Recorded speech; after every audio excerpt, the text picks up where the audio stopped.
Madame Vokshi. Allez-y, merci.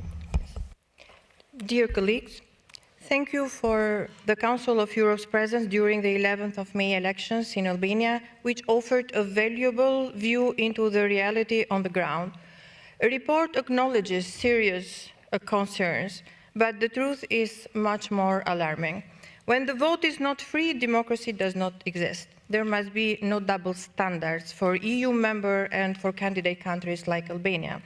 So I ask you, can election be democratic when most of the Copenhagen criteria were systematically, brutally violated? ODIHR says that.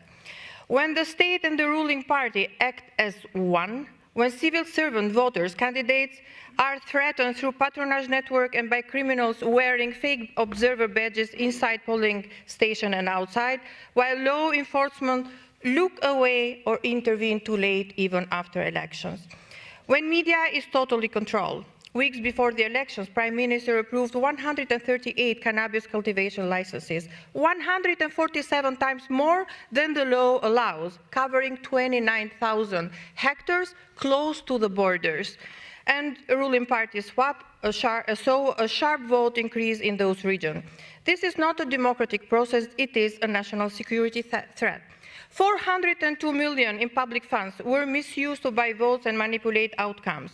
100 bonuses for 750,000 pensioners, 42% of the voters.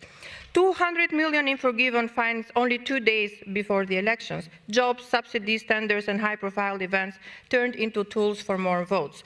The vote was bought with taxpayers' money as well. I've taken part in many elections, but never ever I've seen and witnessed such this time. In Vora, I was threatened in daylight by criminals convicted for murders and drug trafficking, and my colleagues know that very well. My daughter as well was threatened in front of the polling station. Despite calls to the police and official report to SPAC, Special Prosecutor Office, no one acted.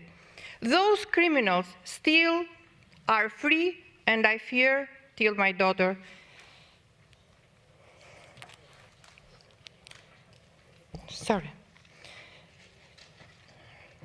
till my daughter comes home.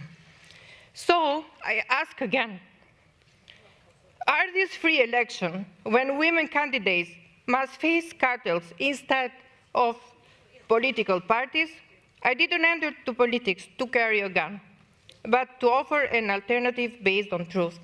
That right was denied to me because of the links between high officials, prime minister, ministers, to the organized crime.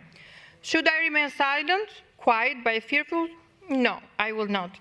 We must speak up for our daughters, for our families, and for every woman who wants to serve without fears. If you can allow me only a few more seconds.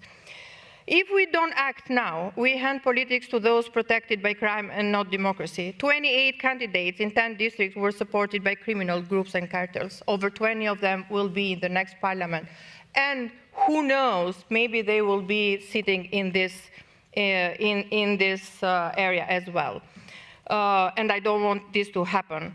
So I urge you to support a fact-finding, just a few more seconds, fact-finding mission to Albania. Assess the criminal influence and democratic failures. I have submitted a short video for this plenary, but it didn't show, so whoever, to see yourself, to see yourself what happens. So I call on every woman MP in this, which is here today. We must not tolerate this. We have to stand with each other, to stand together to create an environment where women can do politics and serve to the country with dignity. Thank you very much. Merci pour votre intervention. Madame Kravchuk, vous avez la parole.